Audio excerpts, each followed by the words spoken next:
वसुदेवसुतं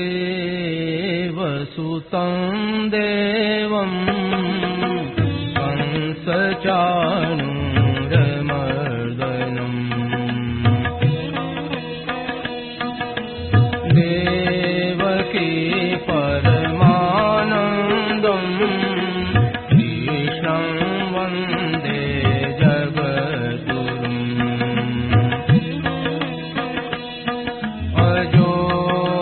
सन्नव्ययात्मा भूतानामीश्वरोऽपि सन्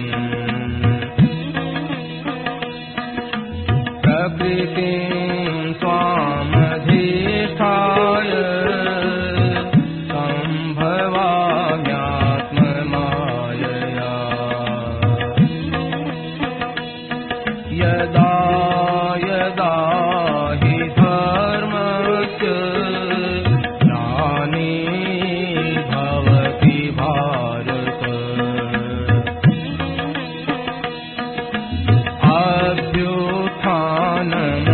अभ्युत्थानमधर्मस्य तदात्मानं सृजाम्यहम् परित्राणाय साधूनां विनाशाय दुष्कृताम्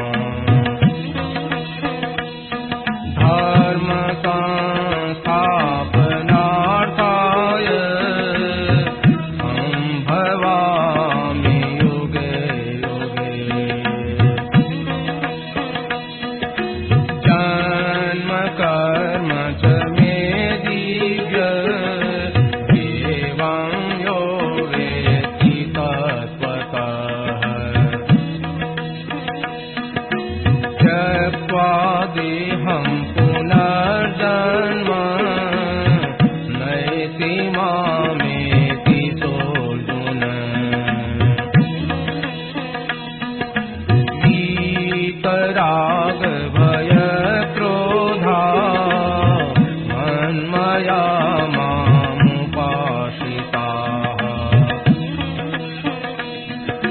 बहवो ज्ञानतपसा भूता मद्भावमागताः।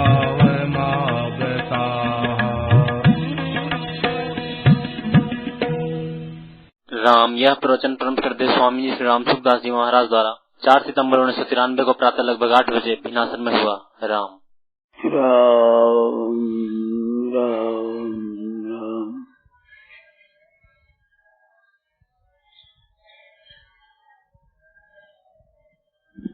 आज बाल मंडली आई है तो कुछ बातें बालकों के लिए कहें।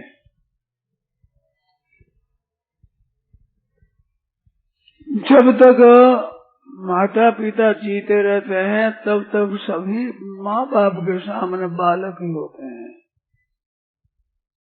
और परमात्म तत्व की प्राप्ति जब तक न हो जाए तब उनको बालिक कहा है। सांख्यो पृथक बाला प्रवदन्ति न पंडिता एकमप्यास्थितः सम्यक् विन्दते फलम्। तो यहाँ बाल छोटे बच्चों का नाम नहीं है। सांख्यो पृथक बाला प्रवदन्ति न पंडिता। तो पंडित के सिवाय वे बालक है दूसरे है। पंडित के बालक दो अर्थ किए हैं, 2 शब्द दिए हैं। तो पंडित नाम किसका है? सद असद विवेकवती बुद्धि का नाम है पंडा। वो साजाता जैसे पंडा बुद्धि जिसकी हो गई है उसका नाम है पंडित। पंडिता समदर्शिना। पंडित कौन है? जो समदर्शी है। समदर्शी का मतलब सब में परमात्मा तत्व देखते हुए समदर्शी है। समवर्ती नहीं, समदर्शिनः। समवर्ती तो जमराज का नाम है, समवर्ती परितराट। समवर्ताव का नाम, समवर्ताव को सब साथ में। तो समता होने से, संसार की समता होने से तो प्रलय हो जाता है।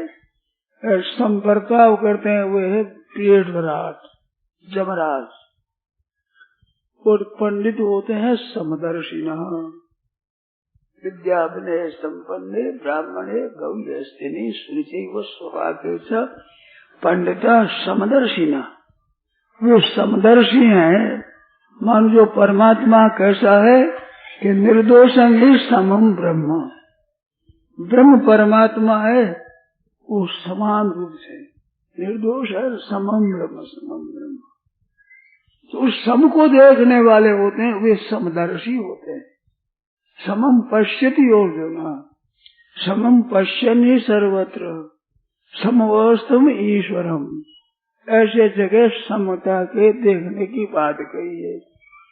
उस साम्यावस्था में स्थित न हो तब तक सभी बालक ही हैं, क्योंकि वो वास्तव में मनुष्य जन्म पा करके उस तत्व को प्राप्त कर लेना खास काम होता है। जब तक वे नहीं हो तो वो तो बालक ही है। परंतु अवस्था में बालक है, उनके लिए कुछ बातें और सबके लिए ही बात है, कहने की चेष्टा करता हूँ भाई। अच्छी आ जाए वे तो बात भगवान की है, महात्माओं की, संतों की, पुराणों की, वेदों की, स्मृतियों की। और त्रुटि हो जाए वो मेरी है, त्रुटियों को क्षमा करेंगे आप। बाल्यावस्था में जो परमात्मा की प्राप्ति के लिए लग जाते हैं वे जल्दी तत्व को प्राप्त कर लेते हैं। ध्रुव जी है, प्रहलाद जी है, ऐसे कई हुए जो बाल्यावस्था से ही भगवान में लग गए। और हमारे शास्त्र की रीति भी ऐसी बताई गई है, जहाँ 4 आश्रम होते हैं, 4 वर्ण होते हैं, ब्राह्मण, क्षत्रिय, वैश्य और शूद्र, 4 वर्ण है। उस चारों वर्णों में जो बाल्यावस्था होती है उसमें जो ब्राह्मण, क्षत्रिय, वैश्य है उनके लिए 4 आश्रम होते हैं। 4 आश्रम मानो, पहले ब्रह्मचर्य आश्रम, फिर गृहस्थ आश्रम, फिर वानप्रस्थ आश्रम, फिर संन्यास आश्रम। तो आश्रम होते हैं वो वर्ण होते हैं, जन्म से अलग अलग आश्रम अवस्था के अनुसार होते हैं। तो आश्रमों में बाल्यावस्था होती है, वो वास्तव में विद्या अध्ययन करने के लिए होती है। तो विद्या अध्ययन वे ही करते हैं जो पढ़े लिखे नहीं है, पढ़ गए वे विद्या अध्ययन क्या करेंगे। तो विद्या अध्ययन करते समय वे विद्यार्थी कहलाते हैं, वे विद्यार्थी होते हैं। तो आप हम सब ही विद्यार्थी हैं, उस परमात्मा तत्व की जानने के लिए चलते हैं। ये सब विद्यार्थी हैं। विद्यार्थी है वो सुखार्थी न कुतो विद्या, विद्यार्थी न कुतो सुखम। जो विद्यार्थी होता है उसको सुख कहा, सुखार्थी होता है उसको विद्या कहा। तो हम लोग जो ब्रह्म विद्या से वंचित हो रहे हैं, इसमें कारण है सुखार्थी, सुख चाहते हैं। सुखार्थी न कुतो विद्या, सुखार्थी में विद्या कहाँ से मिलेगी भाई। और विद्यार्थी न कुतो सुखम, जिसको विद्या अध्ययन करना उसको सुख कहा है। तो यही तनु कर फल विषय भाई। ये शरीर है, मानव शरीर, ये विद्यार्थी जीवन है। जैसे बड़ी अवस्था में गृहस्थ और वानप्रस्थ और सन्यासी होते हैं, तो बाल अवस्था एक छोटी चौथी अवस्था का छोटी का नाम है। ऐसे ही मनुष्य मात्र के इतने प्राणी मात्र संसार के 84 लाख के जीव है, और जो देवता है और भूत है, प्रेत है, पिशाच है, राक्षस आदि का, ये सब होते हैं। जिनमें सब में मनुष्य मात्र है, ये ब्रह्मचर्य आश्रम है। इसमें विद्या अध्ययन करना है, इस वास्ते यही तन कर फिर से विषय भाई। ये सुख नहीं है, इसमें सुख नहीं हो, तत्व को प्राप्त करना है। ब्राह्मण के लिए तो विशेषता से लिखा है कि ब्राह्मण से देहोयम क्षुद्र कामा नेष्यते। ब्राह्मण का शरीर तो तुच्छ कामनाओं के लिए नहीं है। यहाँ पर तो कृष्णाय तप से और प्रेत्यानंद सुखाय च, यहाँ तो तप करे कृष्ण तप, साधारण कृष्ण तप, बड़े कलेश से तपोमय जीवन बितावे अपना, ये तपस्वी होते हैं ब्राह्मण सदाई। तो वे जो ब्रह्मचारी होते हैं, उन ब्रह्मचारियों के दो भेद बताए हैं। एक ब्रह्मचारी होते हैं नैष्ठिक, एक होते हैं उपगुरुवाण। तो नैष्ठिक ब्रह्मचारी वे है ब्रह्मचर्य अवस्था से ही परमात्मा की प्राप्ति के तरफ चल देते हैं, वे नैष्ठिक ब्रह्मचारी है। परमात्मा तत्व को प्राप्त करना ये मनुष्य मात्र का काम है, तो आरंभ से ही इसमें लग जाए तो ब्रह्मचारी पढ़ते पढ़ते इसी में लगकर परमात्मा की प्राप्ति कर लिए जाए। वो गृहस्थ में, वानप्रस्थ और संन्यास आश्रम में अलग अलग नहीं जाते, वो ब्रह्मचारी अवस्था से ही संन्यास में चले जाते हैं। तो वे नैष्ठिक ब्रह्मचारी कहलाते हैं। और जो दूसरे ब्रह्मचारी हैं वो ब्रह्मचर्य का व्रत पालन करके फिर उसके बाद वो ब्रह्मचर्य व्रत का समापन करते हैं, तब स्नान होता है। वे स्नान करते हुए स्नातक कहलाते हैं। स्नातक, वे स्नातक फिर गृहस्थाश्रम में जाते हैं। स्नातक का बड़ा शास्त्र में सम्मान बताया गया है। जो विद्या अध्ययन करके स्नातक होकर के जाता है, अगर सामने राजा की सवारी आ जाए तो राजा भी आधा मार्ग उसको देगा, आधे मार्ग में चलेगा, आधा स्नातक आएगा। तो विद्या अध्ययन करके आते हैं, उन स्नातकों का बड़ा सम्मान होता है। और नैष्ठिक ब्रह्मचारी का सम्मान है ही सदा के लिए। वो तो संन्यास आश्रम में चला जाता है, भजन ध्यान करके मैं तत्व को प्राप्त करता है। तो तत्व की प्राप्ति के लिए चलते हैं, वे सब के सब विद्यार्थी हैं। नैष्ठिक ब्रह्मचारी वे भी और गृहस्थ भी और वानप्रस्थ और सन्यासी भी, तो ये विद्यार्थी तो सब हैं, परंतु वो थोड़े गृहस्थ में चले जा रहे हैं। क्यों चले जाते हैं?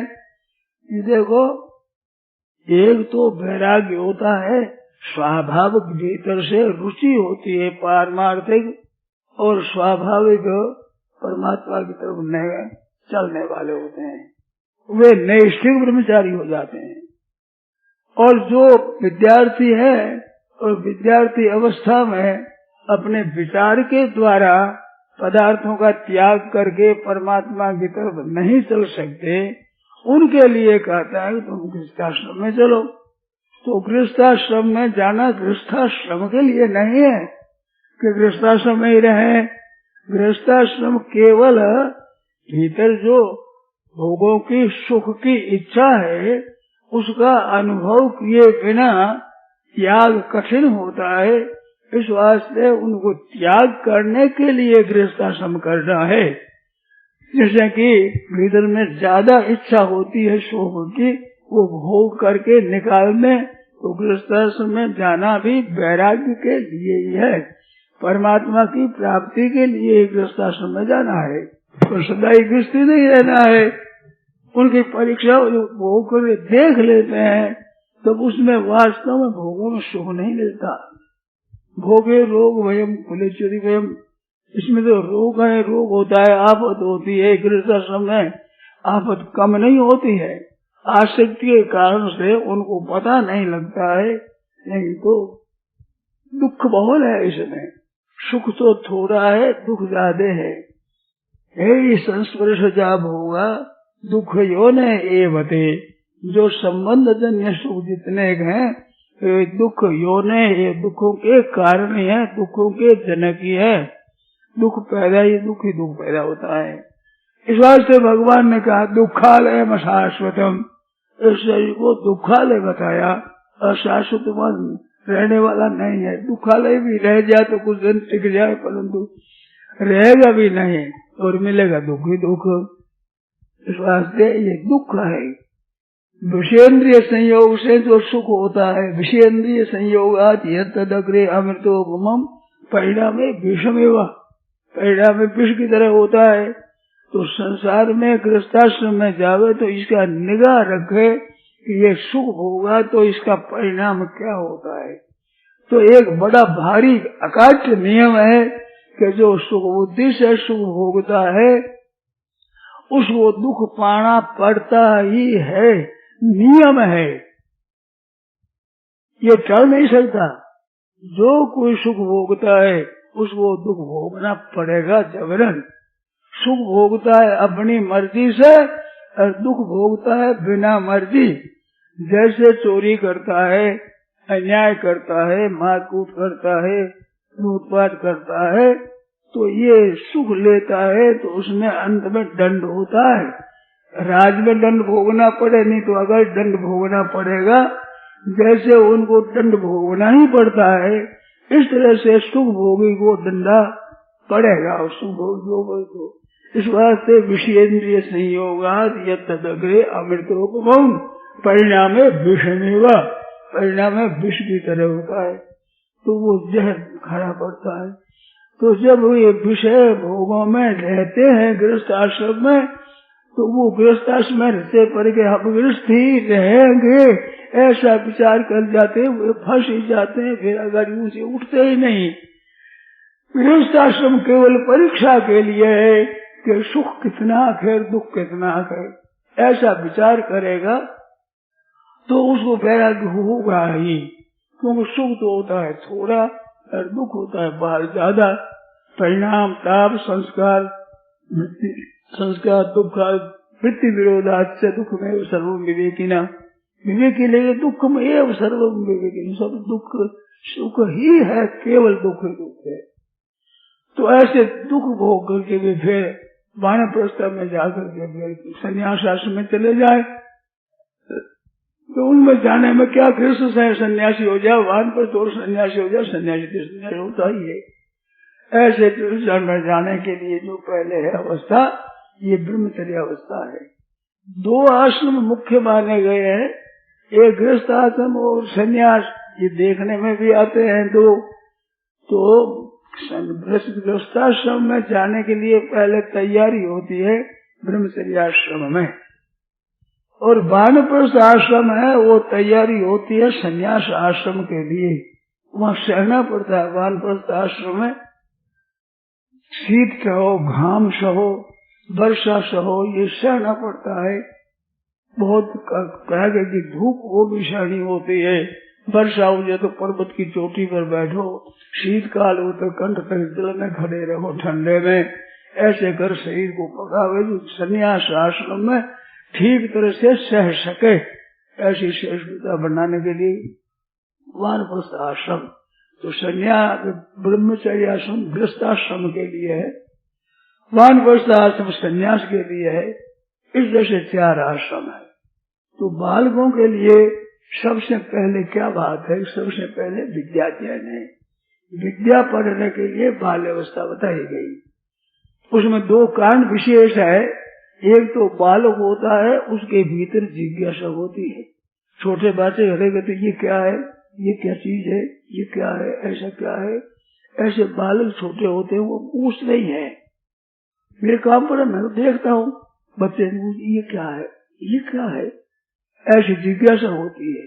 तो वो विद्या के अधिकारी हैं। विद्या जानना चाहते हैं, क्या क्या जानना चाहते हैं, जानना चाहते हैं उनके लिए तो ज्ञान होगा। जैसे भूखे के लिए भोजन होता है, प्यासे के लिए जल होता है, ऐसे जो जानना चाहते हैं तो इस कारण से विद्या अध्ययन करना चाहिए बालकों को। दूसरी बात है कि बाल्यावस्था में उन पर कोई जिम्मेवारी नहीं होती, घर की कोई तरह की चिंता नहीं, कोई विषय नहीं, खुला समय मिलता है, बुद्धि भी ठीक होती है। विषयों में मन लगने के बाद में बुद्धि वैसी नहीं रहती जितनी पहली रहती है। इस अवस्था को लेकर बाल अवस्था में विद्या अध्ययन करना चाहिए। विद्या पढ़ना खास काम है। विद्या पढ़ना और फिर गृहस्थाश्रम में उसमें धन का उपार्जन करना और फिर त्याग करना। तो उपार्जन करना है, विद्या का भी उपार्जन होता है, धन का भी उपार्जन होता है। तो उपार्जन में क्या करना चाहिए, क्षणशः कर्णशस्तैव विद्यामर्थं च चिंतेत। क्षण त्यागे कुतो विद्या, कण त्यागे कुतो धनम। क्षणश कंशस्तेव, विद्यार्थी के लिए सावधान रहना कि ये विद्यार्थी अवस्था है, एक क्षण मात्र भी, मिनट 2 मिनट भी बिना अध्ययन के समय नहीं जाना चाहिए। ये विद्याध्ययन में सावधानी रखनी चाहिए, समय की सावधानी। सब समय भगवान ये विद्याध्ययन करना है। उस विद्याध्ययन में एक बात और बतावें कि 2 बात है। कोई व्यसन नहीं करना चाहिए, चाय कोकोना आदि का भी और भी भांग मदिरा दूसरा कोई किसी तरह का व्यसन नहीं चाहिए। सादा सीधा शुद्ध भोजन और जल, यही होना चाहिए विद्यार्थियों के लिए। नहीं तो भोजन फंस जाएगा तो वो विषयों में लग जाएगा तो विद्याध्ययन कब करेगा। तो उस समय का ख्याल रखना है, केवल निर्वाह मात्र की चीज। इस वास्ते कहा शब्द दूर कर दुर्व्यसन रखो, व्यसन 2 पास, 2 व्यसन रखो न पास। एक हरि भजन उपासना और विद्या अभ्यास, भगवान का भजन करो और विद्या अध्ययन करो, ये 2 ही चीज रहनी चाहिए। तो ब्रह्मचारी के लिए बताया है कि केवल विद्या अध्ययन के लिए लग जाए, भजन के लिए लग जाए। इसके लिए नियम बताया है कि सुबह जल्दी सूर्योदय से पहले तारों के रहते हुए, घन तारा रहते हुए उठ जाना चाहिए। कम से कम इतने तो तारा रहते तो तारा खूब गड़गड़ा रहे उस समय में उठ जाना चाहिए, कम से कम। नहीं तो 4 बजे उठो तो उसमें उठ करके संध्या करो अपनी, और उसमें सब नित्य नियम करो। ब्रह्मचारी के लिए बात है कि अगर सोते सोते सूर्य उदय हो जाए तो उस दिन फिर दिन भर उपवास करो और गायत्री का जप करो, दिन भर भोजन नहीं। सूर्योदय हो गया, ऐसे शाम को सूर्य सहित संध्या करना। सूर्योदय से पहले संध्या उत्तमा तारकोपेता मध्यमा लुप्त तारका। उत्तमा संध्या वो होती है जो तारों के रहते हुए होती है, मध्यम संध्या वो होती है जो तारे लुप्त हो जाए, सूर्योदय न हो तब तक होती है, और सूर्य से तो वो कनिष्ठ संध्या, नीची संध्या हो जाती है। ऐसे ही सायंकाल में सूर्य रहते हुए संध्या उत्तम होती है, सूर्य के छिप जाने पर मध्यम होती है, और तारा हो जाए तो वो कनिष्ठ होती है। ऐसे 3 काल की संध्या है। तो 3 ये समय बताया। 3 काल वो है कि सुबह संध्या करना, फिर जब भोजन करे उनसे पहले संध्या करना, और शाम को भोजन से पहले सूर्य रहते हुए संध्या करना। ऐसे 3 त्रिसंध्या, 3 संध्या करनी चाहिए, ब्राह्मण क्षत्रिय और वैश्य। संध्या का नियम है कि ब्राह्मण है और संध्या नहीं करता है तो वो फिर ब्राह्मणपन से पतित हो जाता है। 3 दिन अगर संध्या न करे तो कहते हैं शूद्रवत बहिष्कार या सर्वस्मात् द्विजकर्मणा, ब्राह्मण के कर्मों से उसको निकाल देना चाहिए। जैसे शूद्र को अधिकार नहीं है ऐसे ही उसको भी पढ़ाई का अधिकार नहीं, ब्राह्मण पंक्ति से उसको उठा देना चाहिए, ऐसा बताया। तो संध्या अहरा संध्या उपासित, रोजाना संध्या करे। तो जल्दी उठने की बात ये जरूर बात होनी चाहिए। सूर्योदय उठने के बाद उसकी बुद्धि तेज नहीं रहती, सूर्योदय से पहले बुद्धि बड़ी तेज रहती है। हमारे एक मित्र थे शालिग्राम जी कवि, वो कहते थे सुबह जल्दी उठ करके और सूर्योदय से पहले कविता बनाते तो बहुत सुगमता से बढ़िया कविता बनती है। सूर्योदय के बाद में उतना विकास नहीं होता, ऐसा अनुभव भी हुआ है, शास्त्र भी कहता है। तो जल्दी उठ करके पढ़ाई करना सुबह के समय। ऐसे लोगों में आता भी है संथा पंथा पीसना तीनों प्रातः काल, संथा लेनी हो पढ़ना हो तो, और रास्ता चलता हो तो सुबह, और पीसना हो तो सुबह। तो ये जल्दी सुबह उठ कर करने का है। बिलोना हो तो वो भी जल्दी कर लेना, सूर्योदय से पहले पहले बहन माताओं को चाहिए, जिनके है गया करते हैं नहीं तो शहर में तो पता नहीं भाई, तो बिलोना जल्दी करना चाहिए। उसमें एक प्रसिद्धि है कि सूर्योदय हो जाता है तो उसका घी कम आता है, लाला उठ जाता है ना कन्हैया, वो कन्हैया उठे दिन से पहले पहले बिल्कुल तो घी आएगा ज्यादा, उठ जाता तो माखन खा जाता है, माखन चोर उठा जो कम आता है। ऐसी प्रसिद्धि है और करते भी है, ऐसा देखा भी सुना भी है, ऐसा होता है ऐसा। तो वो देह शब्द प्रातः काल करने का है, तो विद्याध्ययन प्रातः काल करना। और फिर भी विद्याध्ययन क्षणशक कणशक है ना, क्षणशक एक क्षण भी निरर्थक न जाए, उठे धाते सोने तक विद्याध्ययन में लगना चाहिए। तो विद्या को अध्ययन करें, ये बनेंगे जिन्होंने विद्याध्ययन किया है और समय पूरा लगाया है, वे अच्छे होते हैं। पढ़ने और पढ़ाने वाले दोनों में ही आजकल ऐसी शिथिलता आ गई है, जो वे अब समय की परवाह ही नहीं करते। अरे वे समय की परवाह नहीं करे हुए तो आप विद्याध्ययन कैसे करोगे? और विद्याध्ययन के बाद में धन कमाने में कणश हुआ पता, एक कण भी निरर्थक न जाने दे। क्षणश कणश से विद्या अमर्थन चिंतित क्षण त्यागे कुतो विद्या। भी समय खाली गया विद्वान कैसे बनेगा? कण त्यागे कुतो धनम, छोटी छोटी चीजों को छोड़ धन संग्रह कैसे होगा? तो दोनों को सावधान रहना चाहिए। विद्यार्थी को विद्याध्ययन में तत्परता रखना चाहिए, उसके लिए हरदम सावधान रहे। सावधानी के लिए कहा है, जिसे कहा कौवा होता है वो सावधान होता है, ऐसा होना चाहिए वो सावधानी। और नींद कुत्ते की तरह लेनी चाहिए। कुत्ता होता नींद लेता है, पट खुल जाता है, जिसे निशान लग जाता है उसे बहुत ध्यान, बूढ़े की तरह ध्यान रखे। वो बूढ़ा मछली का ध्यान रखता है, धीरे धीरे चलता है।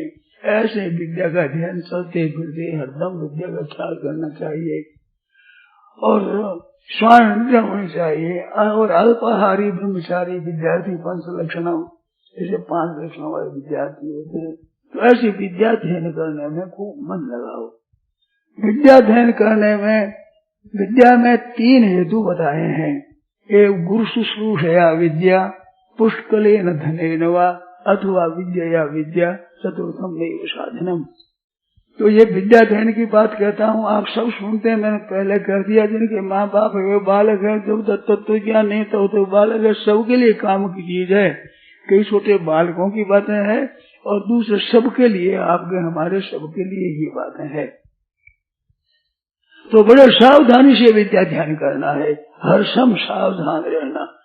बात भी मैंने कही है कि साधन करने वालों को सावधानी ही साधना है।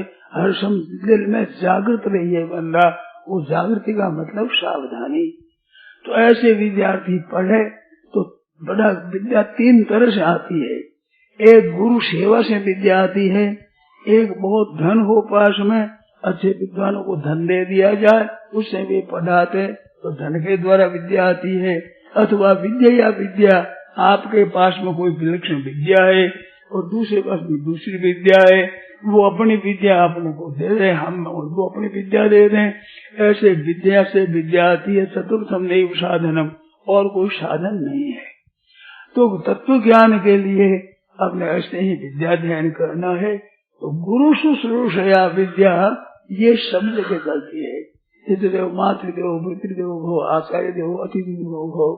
जब स्नातक होते हैं, विद्या पढ़ा करके भेजते हैं, तो उसको शिक्षा मिलती है। तो मातृदेव भव, पहले सबसे पहले माँ का नाम आया है। मातृदेव, माँ को साक्षात परमात्मा का स्वरूप समझो। फिर पिता को साक्षात परमात्मा का स्वरूप समझो। फिर गुरु को परमात्मा का साक्षात स्वरूप समझो। फिर अतिथि को 4 बात बताई, मातृदेव भव, पितृदेव भव, आचार्य देव भव, अतिथि देव भव।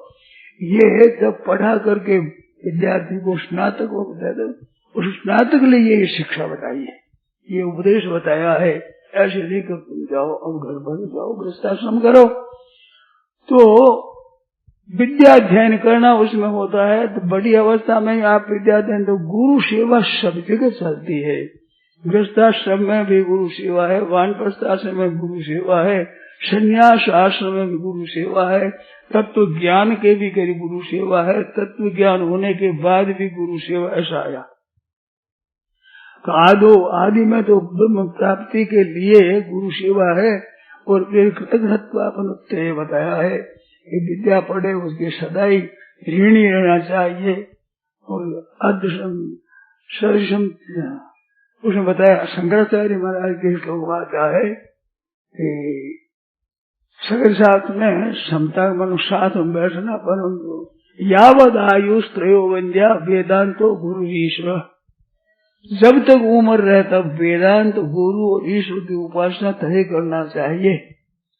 अद्वैतम त्रिशलोक से लोकेशु न दैव नाद्वैतम गुरुना सह, त्रिलोकी में सब जगह अद्वैत परमात्मा समझे पर गुरु के साथ अद्वैत न करे। गुरु वैसे उस आश्रम पर बैठ जाए तो बरोबर बैठे, ये नहीं, ये उम्र तक सन्यासी हो जाए तो भी गुरु का सदा आदर करता रहे उम्र भर ही। आदि में विद्या लेने के लिए और फिर कृतज्ञता हो जाएगी, जिसने विद्या ली उसी गुरु का तिरस्कार करेगा तो कृतज्ञ हो जाएगा। कृतज्ञ नहीं महापापी होता है। उपाय जिसका लिया उपकार किया पाया है, फिर उपकार नहीं करे तो कृतज्ञ होता है। कृतज्ञ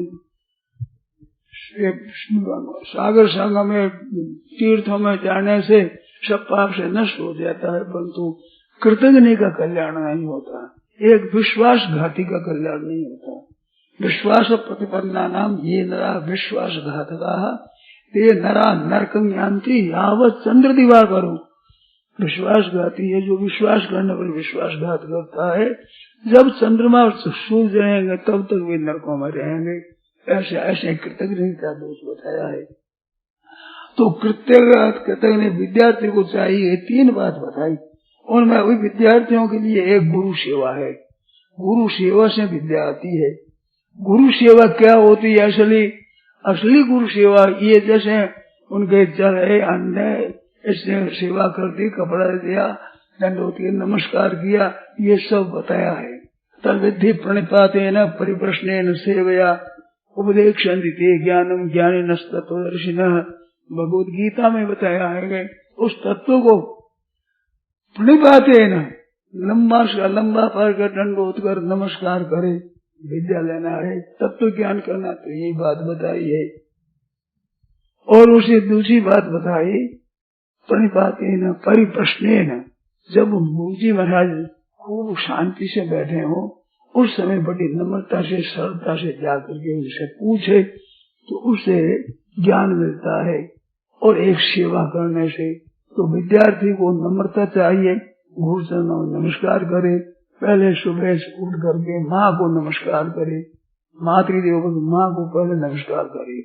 संसार में जो संबंध है उन संबंधों में माँ का दर्जा सबसे ऊंचा बताया है।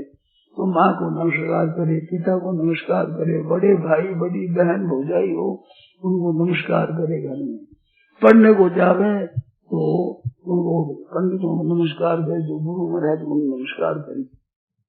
ऐसे नमस्कार की विधि है। तो तद्विधि प्रणिपातेन और प्रश्न सेवया, और परिप्रश्न पढ़े जो पूछता रहे, कोई शंका हो साहब गुरु जी से पूछे, तो ऐसे पूछने से उनको विद्या आती है। ये बात एकदम ठीक है। हम लोग पढ़ते थे तो 2-4 विद्यार्थी मिलकर पढ़ने के बाद में जाकर के उस संध्या को विचार थे कि इसका क्या अर्थ हुआ, इसका क्या कहा महाराज ने, इसमें क्या कहा, सब ठीक उनका विचार कर। विचार में कोई बात नहीं आती, याद नहीं रही, 2-3 बड़े बंधु किसी को याद नहीं आई, तो किसी को याद नहीं आई, कोई बात किसी में कोई कहते सब ठीक हो जाता है, कोई बात ऐसी रहती है जो याद नहीं रही। तो जाकर के हम पूछते, मेरे काम पड़ा, जाकर पूछा महाराज ये बात है, बोलो। वो हम पढ़ते हैं तो महाराज के आगे पढ़ते ही समाधान हो जाता है। महाराज बोले जैसे पहले, तो सिद्ध क्या हुआ, ये विद्वान होते हैं उनके पास में विद्या का घेरा रहता है, प्रकाश रहता है, उसमें जाओ तो वो शंका हम समाधान नहीं कर सके, वहां जाने से पूछते पूछते समाधान हो जाता है। ऐसी बात देखी है।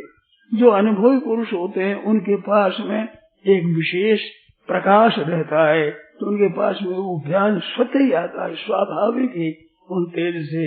और वो कृपा करते हैं, गुरु शुश्रूषया विद्या, गुरु प्रसन्न हो जाते हैं तो उनसे विद्या आती है।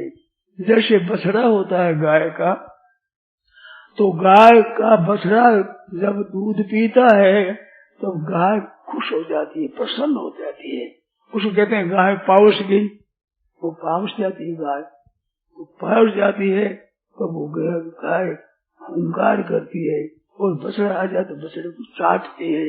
वो चाटने से ऐसा उसको गाय को आनंद आता है, दूध शरीर में रहने वाला क्षण में आ जाता है। ऐसे ही प्रेम से आदर से विद्यार्थी पढ़ने वाला आता है तो वो गुरु जी के जो विद्या पढ़ी है वो सब की सब उनके सामने आ जाती है, मुख में आग प्रकट हो जाती है। ऐसे श्रोता बहुत प्रेम से सुनते हैं तो कहने वाले के मन में सब बातें आप साफ प्रकट हो जाती है सभी। तो इस तरह से गुरु सेवा से चीज मिलती है। सेवा उनके मन के अनुकूल करना, आज्ञा समन सुसाहिब सेवा, आज्ञा पालन करना, उन कहने के अनुसार चलना। तो गुरु आज्ञा से काम करना, हर एक काम करना गुरु की आज्ञा लेकर के। छोटे छोटे बच्चे मैंने देखा है भाई, मैं बचपन में पढ़ा हूँ, देखा है, जाना हूँ तो यूं करती हूँ। अर्थ क्या हुआ, पेशाब करने को जाना तो यूं करती, गुरु जी के सामने मन पेशाब करना है तो ठीक जाना। तो ऐसे हर एक काम, भोजन करना है, दूध पीना है, काम करना है तो गुरु की आज्ञा करके काम करना। तो आज्ञा वो सेवा है। अर्जुन ने सेवा यही तो की, गीता सुनाई पूरी, और भगवान ने कहा तो तुमने मेरी गीता सुनी, एकाग्रता करके तुमने गीता सुनी कि नहीं। दूसरी बात, तेरे अज्ञान से उत्पन्न होने वाला, मोह से उत्पन्न होने वाला अज्ञान नष्ट हुआ कि नहीं। ये दो बात पूछी। तो प्रश्न सुनाता है, उनको पूछते हैं तुम समझे कि नहीं समझे इस तत्व को। तुमने अर्जुन ने कहा नष्ट हो मोह, मोह में नष्ट हो गया महाराज, आपसे कहने से मोह नष्ट हुआ। अरे अज्ञान ने और नहीं बोला, तुमने सुना कि नहीं अच्छी तरह से, इसका तो उत्तर नहीं दिया, नष्ट हो मोह।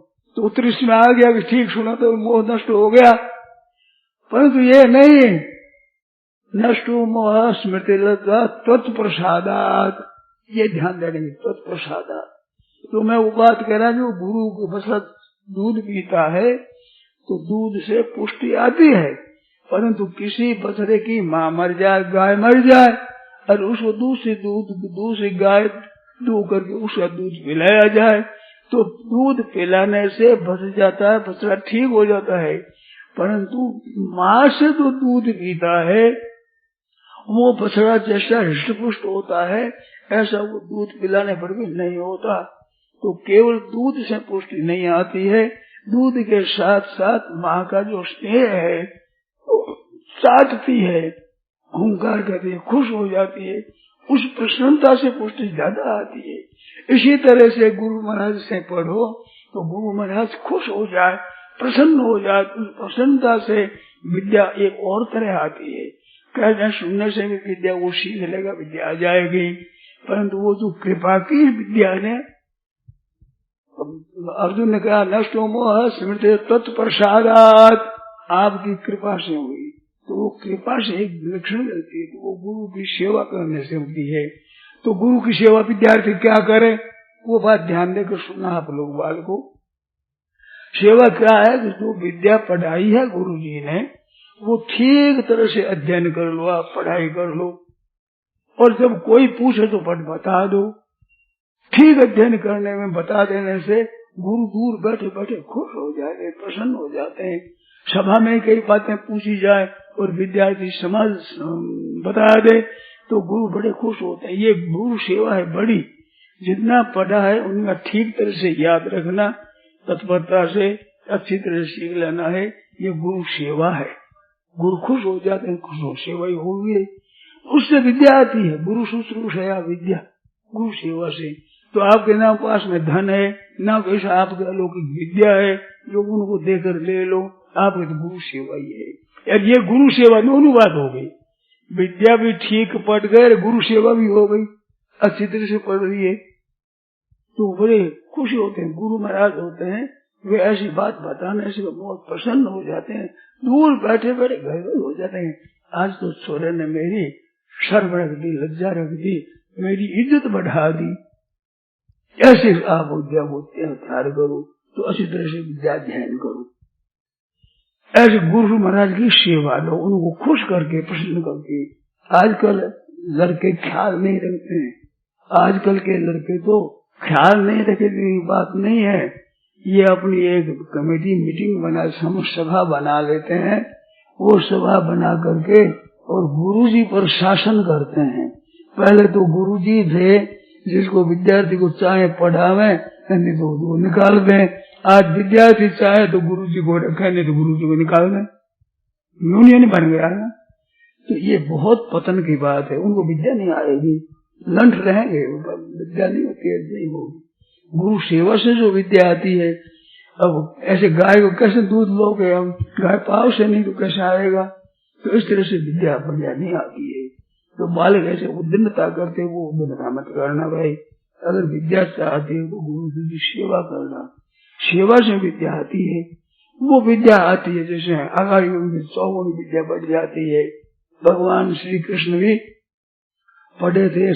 सांदीपनी महाराज थे उज्जैन में, सांदीपनी महाराज पंडित जी थे, उनसे पढ़े थे। तो सांदीपनी महाराज आप खुद भी पढ़े थे। एक बात याद आएगी, बीच में कहता हूँ, ध्यान से सुनना, पर कहना विचार करना है ना, सुनने की तरह नहीं है।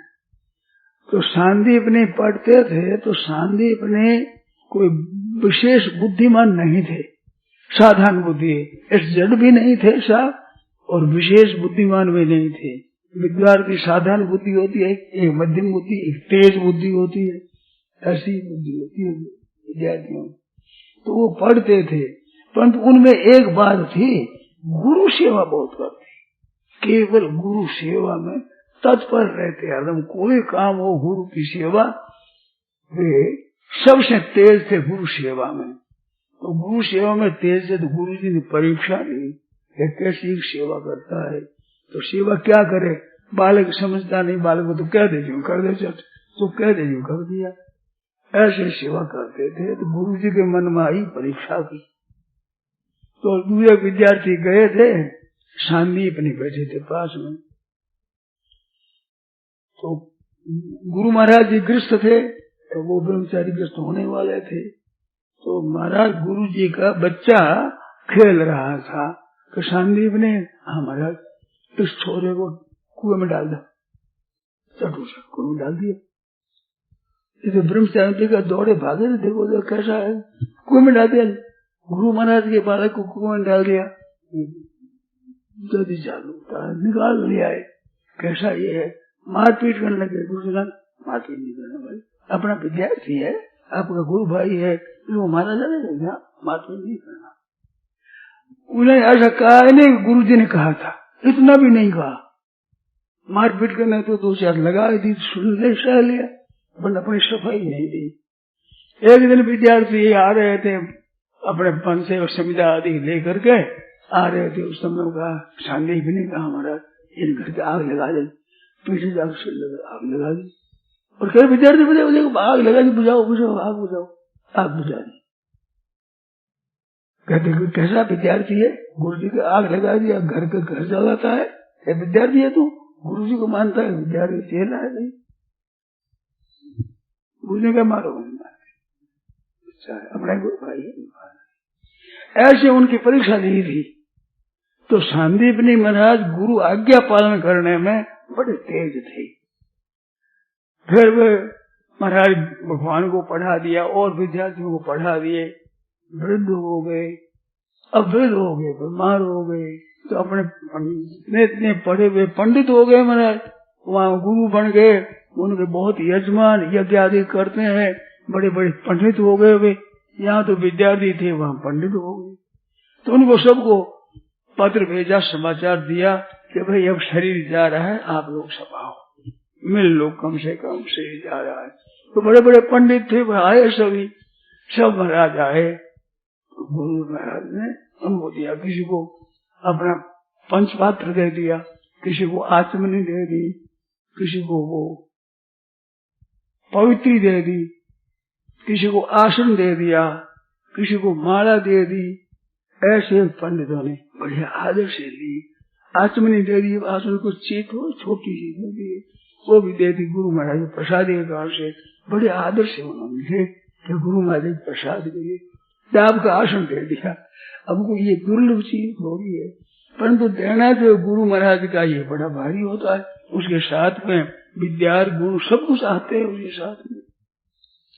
ऐसे देते देते संदीप नहीं आए।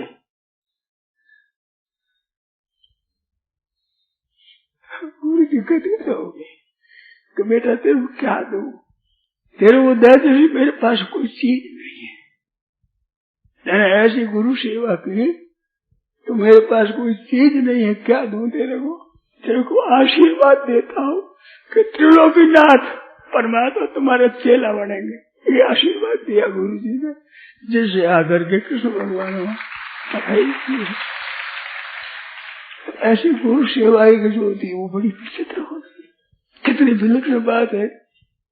आदमी तरह तरह पढ़ते हैं, पढ़ाते भी हैं, पर कृष्ण भगवान बलदेव जी के भी गुरु बन गए वो।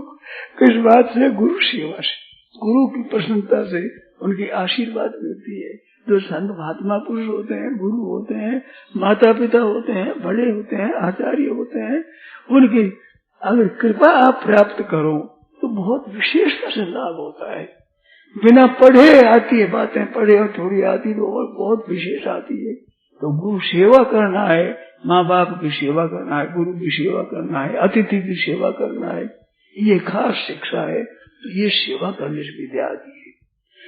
विद्या पढ़ते समय विद्यार्थियों के लिए चाहिए कि एक एक से तेज बने। अपनी अपनी कक्षा में, अपनी अपनी श्रेणी में, जिस क्लास में आप पढ़ते हैं उस क्लास में ऐसा भाव रखो कि मैं सबसे तेज बनूं। ऐसा भाव रखो। महत्वाकांक्षा है वो बड़ी ऊंची रहती है। अभिमान करना खराब है, परंतु अच्छा बनने की इच्छा सदैव रखनी चाहिए। पढ़ने में कभी अभिमान नहीं करा, मैं पढ़ गया, अभिमान करता उसकी विद्या आगे बढ़ती नहीं। घड़ा भर गया, अब क्या भरेगा? तो उम्र भर विद्यार्थी जीवन है। पहले मैंने कह दिया कि मनुष्य जीवन 84 लाख जोड़ी में विद्यार्थी जीवन है ये। तो ये उम्र भर पढ़ाई करते ही रहना है। कभी ऐसा नहीं कि मैं तो पढ़ गया, मैं तो बहुत जान गया हूँ, ऐसा अभिमान न करे। पढ़ता ही रहे, तुझको पढ़ाई आती रहती है। तो अपने क्लास में सबसे मैं तेज बनूं, पर ये भाव नहीं कि दूसरा कमजोर रह जाए, ऐसी नहीं। दूसरों को कह दो तुम तेज बनो, और मन में रखना चाहिए कि मेरे से तेज बने तभी तो उनसे तेज बनने का मेरे को मौका मिलेगा, और ये कमजोर रहेंगे तो थोड़ा तेज होंगे, इतने में मैं तो रुक जाऊंगा। इस वास्ते तुम तेज बनो, हमारे से ऐसी भावना रखी मेरे से तेज बने, जिससे इनसे मैं तेज बनूं, ऐसी भाव रखना। ऐसे भाव में विद्याध्ययन में, खेल में, काम करने में, ना करने में सब ऐसे करना चाहिए। विद्यार्थियों को चाहिए कि वे अपने शरीर का काम अपने आप ही करें। घर पर काम धंधा हुए तो माँ की सहायता करो काम करने में। रसोई रोज बनावे माँ तो उनको लाकर सामान दे दो, चूल्हा चेता दो, आटा भगवान को सावन करके रख दो, सागुल बना कर दे दो। ऐसे माँ की सेवा करो। लड़कियों को विशेष सेवा करनी चाहिए। ऐसे माँ की सेवा करो। बड़े भाई भौजाई है उनको प्रणाम करो रोजाना, और उनकी भी सेवा करो, उनकी भी प्रसन्नता लो। प्रसन्नता लेने से, नमस्कार करने से विद्यार्थी का लाभ होता है। अभिवादनशील से नित्यम वृद्धोपसेविनः चत्वारि तस्य वर्धन्ते आयुर्विद्या यशो बलम। रोजाना अच्छे बड़े बूढ़े पुरुषों को मनुष्यों के पास में रहे और उनकी आज्ञा पालन करे और उनको रोजाना नमस्कार करे तो चत्वारि तस्य वर्धन्ते आयुर्विद्या यशो बलम। उम्र बढ़ती है, विद्या आती है, संसार में यश होता है, शरीर में बल आता है। बड़ों के चरणों में नमस्कार करने से आयुर्विद्या यशो बलम ये बढ़ते हैं, क्योंकि ये मुझसे आती है चीज। जो वो चीज होगी हम लेंगे तो कहाँ से लेंगे? ऊपर से आएगी वो विद्या हम लेंगे। तो नम्र होकर के, सरल होकर विद्या ली जाए, उनको विद्या विशेषता से आती है, स्वभाव में चीज आती है। इस वास्ते खूब आसन देवे महाराज कृपा करके, और जो सिर पर हाथ रख दे उससे बड़ा विकास होता है भीतर, और पीठ लगेगा इधर उससे। तो सिर पर आने से विद्या अधिक आती है, तीर ठोकने से शूरवीरता बल ज्यादा बढ़ता है। इस तरह से गुरुजनों से अपने विद्यार्थियों को चाहिए ऐसे गुरुजन घर में भी जितने हैं, माँ को सबसे ज्यादा दो, बड़ी बहन को माँ की तरह ही मानो, भाई भी पिता के समान होता है बड़ा, ऐसी उनकी सेवा करो। ऐसे मैंने कई कुल देखे, कोई सज्जन मेरे को मिले हैं, उनसे मैंने प्रश्न भी किया है तो बड़ा सुंदर उत्तर मिला है। बड़े भाई रहते तो बड़े भाई जी गए थे तो उनकी बात आई कि हमारे पिताजी ऐसे शिक्षा देते थे, बहुत अच्छी, उनके पुत्र बड़े शेष हुए। विचार आते हैं नाम बता रहे कि नहीं। तो उनको मैंने पूछा हरिकृष्ण जी से, शेठ जी जयदयाल जी थे, इनके पिताजी थे खूबचंद जी, तो वे व्यापार करते तो व्यापार में एक बात कहते और पूछ लेते ग्राहक से, एक मूल्य कहूँ मुलाई करूँ, तो एक बात के तो एक दाम में कह देते, मोल मुलाई करते हैं तो कसा कसी करते, फिर अंत में लेते उतना ही तो इतने अधिक नहीं। अब 5 रुपया मूल है 5 रुपया ले ले, पहले के 7 रुपया कह देते, वो कहते 4, 4.5, 5.5 कर दो, अंत में देता वो तो 8 आना 10 आना ज्यादा ही लगता उसके, फिर उतना पैसा दे, इतना हम इतना ही लेंगे। तेने कहा मोल मुलाई इस बार की है, तो जयदयाल जी कहते क्यों झंझट करो, एक ही बात कहो। तो शरीर शांत हो गया, तब हरे कृष्णा अपने एक बात कहनी है, अपने से मोल मुलाई करनी नहीं है, इतना नाम है लो जाओ। तो ऐसी बात हुई, तो ऐसे पिताजी शांत हो गए। हरे कृष्ण जी से मैंने पूछा, हरे कृष्ण जी आपके पिता शांत हुए तो आपको दुख हुआ? मेरे को दुख क्यों होता है? मेरे तो है नहीं, भाई जी है मेरे, कितना भाव है बड़े भाई पर, मेरी चिंता क्यों थी, भाई जी है।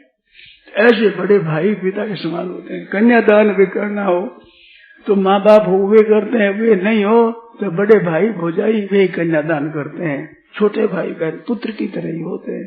इस तरह से बड़े घरों में अपने सबका आदर करो, सत्कार करो, जिससे कि आपको विद्या हो गई तो आयुर्विद्या यशोबलम सब बढ़ता है। ऐसे संसार में बर्ताव अच्छा करो, उत्तम बर्ताव करे, ये भाई बहनों के सबके लिए हो। जब तक तत्व ज्ञान ना हो तब तक अपने भी काम में लानी है ये बातें, ऐसे लाओ तो वहां विद्या आएगी, सब कुछ अपने को आएगा वहां से। न कुछ हम हंस के सीखे हैं, न कुछ हम रो के सीखे हैं, कुछ थोड़ा सा सीखे हैं, किसी के हो के सीखे। हंसले और नहीं आई है, न कुछ हम हंस के सीखे हैं, न कुछ हम रो के सीखे, तो कुछ थोड़ा सा सीखे, किसी के हो के सीखे।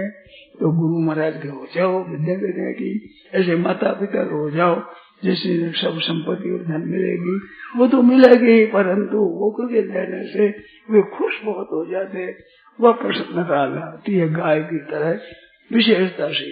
वो बछड़े पर गाय होती है ना, तो गऊ है, ये कायदा है गाय का कि किसी चारे में गोबर अथवा गोमूत्र का छींटा लग जाए, गोबर हो जाए तो गाय खाती नहीं, वो चारा नहीं सरती।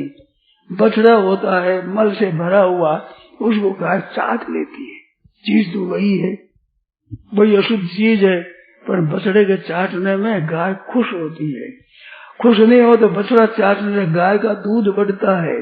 किसी बयान में आप देखना चाहो तो उसको धोकर के बच्चे को सील कर दो, चाटने मत दो, उस बयान में दूध कम होगा गाय का। जो वो चाट कर साफ करती है दूध बढ़ता है, तो वो ऐसा वत्स होता है। वात्सल्य प्रेम इसी बात को लेकर हुआ है, गाय का ऐसा वात्सल्य होता है कि वहाँ अशुद्धि नहीं करती। गोबर में तो गोमूत्र पड़ जाए तो खाती नहीं, गंद हो जाए, और बछड़े को चाट करके साफ कर लेती, खुद चाट लेती जीभ से। तो इस वास्ते वो वत्स वात्सल्य प्रेम उसका नाम होता है। तो माँ इस तरह से वात्सल्य प्रेम रखती है। गुरु महाराज भी ऐसे ही रहते हैं, बड़े खुश हो जाते हैं, बड़े प्रसन्न होते हैं। गुरु जी उससे विद्या बहुत आती है, फलीभूत होती है, विकास होता है। तो इस वास्ते विद्यार्थियों को सदा गुरु सेवा करनी चाहिए। घर में माता पिता आदि की सेवा करना, उद्दंडता नहीं करना, उच्छृंखलता आजकल विद्यार्थियों में उद्दंडता आ गई है, मूर्खता आएगी उनमें। वे क्या करते, उद्दंड हो गए तो कॉलेज में कुर्सियां तोड़ देते हैं, कांच फोड़ देते हैं, कबाड़ के फाटक उसकी ताक कमाड़ तोड़ देते हैं, ऐसे कुर्सी तोड़ दे, टेबल तोड़ दे। वे समझते हैं कि हमारे को तो हमारी बात माननी चाहिए। ये नहीं सोचते कि ये नुकसान किसको हो रहा है। ये माता पिता बड़े पुरुष चले जाएंगे तो बची हुई चीज तो अपनी ही रहेंगी, तो अपना ही नुकसान करते हैं। इतनी मूर्खता छा गई, उनको याद ही नहीं आता कि हम इन चीजों को नाश कर रहे हैं। तो चीजों किसकी नाश हो रही है? तुम्हारी तो घर की संपत्ति नष्ट हो रही है। पर दो दिन का में बेहोशी आ जाती है। तो ऐसे विद्यार्थी को नहीं करना चाहिए। एक बात याद आ रही, गोरखपुर में मैदान में व्याख्यान देने का काम पड़ा तो विद्यार्थी आया, मेरे से लाउड स्पीकर उठा ले गया। जानते हो हम विद्यार्थी हैं। तो राक्षस होता है विद्यार्थी, क्या होता है नाम का, हम विद्यार्थी हैं सब। तो ये विद्यार्थी कैसे होती है, ये सभ्यता रही आज। तो भाई ऐसा विद्या भी ऐसी आती है। पुराने जमाने में विद्यार्थी थे, उनको पूछते तो कितनी बात, आज पूछे तो विद्यार्थी नहीं बता सकते। शास्त्री विद्यार्थी, शास्त्री में पास हुआ, शास्त्री कहलाता है। हर का प्रयत्न कौन सा होता है, संज्ञा पढ़ना लोग कौन नहीं कहना बता सकते। ऐसा काम पड़ा है, क्यों वे अध्ययन करते ही नहीं कह रहे उतर करके, अब कैसे आवे उनको पास। तो ऐसे संस्कृत विद्यार्थी ऐसी बात देखी है मैंने, अच्छे अच्छे विद्वान कहलाते हैं, और मार्मिक बात मुझे याद नहीं, जो अध्ययन नहीं करते, वो गहरे उतरे समझते नहीं। आप गहरे उतरे समझो, विद्याध्ययन करो। ये सामने यूनियन बना करके जो सामने लड़ाई करते हो, इसे विद्या नहीं आती। बहुत बार ऐसी बात होती है जो विद्या मौके पर परीक्षा में नहीं बैठ सकते। आप ऐसा मत करना, कभी उद्दंडता उस संकल्पना न ला करके और खूब अध्ययन करना, इससे अच्छे बनो। हाँ, ये तो बात है। सत्य समान तप नहीं, झूठ बराबर पाप। जाके हृदय साथ है ताके हृदय। परमात्मा का स्वरूप सत्य माना, सत्य स्वरूप है, तो सास बोलना, सास बोलने से वाणी की तपस्या होती है। सत्य प्रतिष्ठायाम क्रिया फलाश्रयत्वम, योग दर्शन में लिखा है कि सत्य बोलने वाले की वाणी सिद्ध हो जाती, जो कैसे काम हो जाता है, गाड़ी बन जाता है, वैसे ही शाप दे दे, वरदान दे दे, सब वैसे ही हो जाए। सत्य वाणी में तेज होता है, तो इस वाणी में तेज आता है सत्य पालन करने से। तो सास बोलो, घर पर भी कोई कसूर हो जाए तो साथ साथ कह दो। अरे माता पिताओं को चाहे कि सच्चा कहते हो वाले, उसको फिर दंड मत दो। स्कूल में भी इसलिए पढ़ते हो, कोई किसी दवा टूट गई, किसी कल टूट गई, किसी चोरी कर ली, तो चोरी नहीं करना कभी, दान आदि। और वो हो जाए अपने से कसूर तो दूसरे को साथ साथ कह दो। तो सत्य बोलने का बड़ा भारी महात्म्य है। तो बहुत सी बातें हैं सत्य में, अब कितनी बताओ, इतनी बताओगी। तो इसे सत्य बोलना, ऐसे ही अपनी चोरी नहीं करना, आपस में लड़ाई नहीं करना। लड़ाई हो तो गाली नहीं देना कभी। कुश्ती आ जाओ कोई बात नहीं, उसमें बलि बढ़ेगा, मुक्का मार दो बने, गाली नहीं देना, अशुद्ध शब्द नहीं बोलना। गया शब्द, गंदा शब्द बोलने से अपनी जुबान गंदी होती है, सुनने वालों कान गंदे होते हैं, वायु बंधन गंदा होता है, बहुत नुकसान होता है। इस वास्ते प्रेम का बर्ताव करो, ऐसे प्रेम रखो, आपस में मित्रता रखो। जैसे सुदामा के साथ भगवान ने निभाई, ऐसे भैया इस भूपर भरे निरे नेह करतार, पे फिर ही विश्व में नेह निभाना हाथ। तो नेह को निभाओ, मित्रता को निभाओ। ऐसे कोई चीज मिले अच्छी तो छोटे भाई बहन को दो। छोरियों की बात है, मैंने स्वर दोनों की बात देखी है। छोरी अपने छोटे भाई बहन को प्यार से रखती है, कोई मीठी चीज मिल जाए तो छोटे भाई को अपने पास रख दे देती है, और स्वर खा जाता है। तो ऐसी भगवान ने बुद्धि दी है उनको, क्योंकि उनको बालक पालन करना है। हमारे बच्चों का पालन करे तो कैसे करेंगे, ऐसा हृदय भगवान ने दिया है। सत्संग में भी देखो तो माताएं ज्यादा आती है, मंदिरों में भी माताएं ज्यादा जाती है। तो लड़कियों को ये ठीक करना चाहिए। तो बालकों को चाहिए कि हम भी काटी नहाएंगे, बच्चियां बहना नहाए, हम भाई नहीं नहाएंगे। ऐसे धार्मिक काम में जाओ, सत्संग करो। गीता पढ़ो, गीता के पढ़ने से बड़ा लाभ होता है। लोग और बलोग सुधरते हैं। गीता देश और विदेश में अपना धर्म मानते हैं नहीं मानते, वे भी गीता का आदर करते हैं और हिंदुओं का आदर नहीं करते। मुसलमान है, ईसाई है, वे भी गीता पर बात लिखते भी है, गीता की महिमा भी करते हैं। विदेशों में गीता का प्रचार और आदर ज्यादा है, कम नहीं है। ऐसे गीता पढ़ो, रामायण पढ़ो, भगवान राम जी के चरित्र सुनो, पढ़ो, कृष्ण भगवान के चरित्र पढ़ो तो सुनो, और भक्तों के चरित्र जो संत ईश्वर भक्त जीवन मुक्त पहले हो गए, उनकी कथाएं गा सदा मन शुद्ध करने के लिए और निर्मल बनाने के लिए भक्तों के चरित्र पढ़ो। वो कहानी होती है, समझ में आ जाती है सुगमता से ही। ऐसी कहानी माँ यशोदा भी सुनाया करती। एक दिन की बात थोड़ी कह रहे, समय ज्यादा हो गया। यशोदा मैया है, वो केवल लाला सो जा कि माँ कोई कहानी सुना। तो बच्चों को कहानी सुनने का शौक बहुत ज्यादा होता है। तो लाला सुन रहा है, माँ सुना रही है कि मेरा देख, अयोध्या नगरी में राजा एक दशरथ थे, उनके 4 बेटा हुए, रामचंद्र जी, भरत जी, लक्ष्मण जी, करते रहे। उसे सुनते फिर वो सब कथा सुना, जैसे हुआ विश्वामित्र आए, फिर गए, ब्याह हुआ, पीछे आया, पीछे आकर के तो कई ने वरदान मांगे, वर्तमान वनवास हो गया। फिर वनवास करते रहे भगवान, सुनते रहे। पंचवटी में वहाँ एक दिन रावण आया और वो लेकर के सीता जी को कोई रक्षा करो। इतने में मरे उठे, सौमित्य को धनुर्धि, अरे लक्ष्मण धनुष बाढ़। क्या बोला, क्या हो गया, क्या सीता जी की चोरी करे, धनुष बाण ला, लक्ष्मण धनुष बाण ला जल्दी। सोचा लाला क्या हो गया, सीता जी की चोरी। ऐसी कथाएं सुना करती माताएं, ऐसे भगवान की कथा दिल से उनको नहीं गाती। तो ऐसे माताएं प्यार करती, उन माताओं का आदर करो भाई, सच्च बोलो, ब्रह्मचर्य का पालन करो और अपने ठीक तरह से आचार्यहीन पुनंति वेदा, आचरणहीन को वेद भी पवित्र नहीं करते। तो आचरण की बड़ी महिमा है। विद्या अध्ययन है, ये तो आपका है श्रृंगार, और आपका शरीर सदाचार है, माता पिता की भक्ति है, सत्य पालन है, धर्म है, दया है, क्षमा, ये आपका शरीर है। और कई लीपी और कई तरह की भाषा सीखना आपका श्रृंगार है। श्रृंगार बहुत हो, प्राण निकल जाए तो मुद्दे का क्या काम का। और श्रृंगार नहीं है ऊपर, परंतु प्राण पे तो जीता हुआ आदमी है। तो आपके सत्य आचरण है, वो आचरण ठीक है तो आपका जीवन है। और आपने विद्या बहुत अध्ययन किया, आचरण आपका भ्रष्टाचार है, तो आपका जीवन कोई काम का नहीं, मुर्दा जीवन है। इस तरह से अपने अनुष्ठान अच्छा करो, धर्म का पालन करो, शिक्षा ज्ञान करो, जिससे अपना आत्म ठीक बने। नारायण नारायण नारायण। अब कोई बात पूछना हो तो पूछ लो भाई।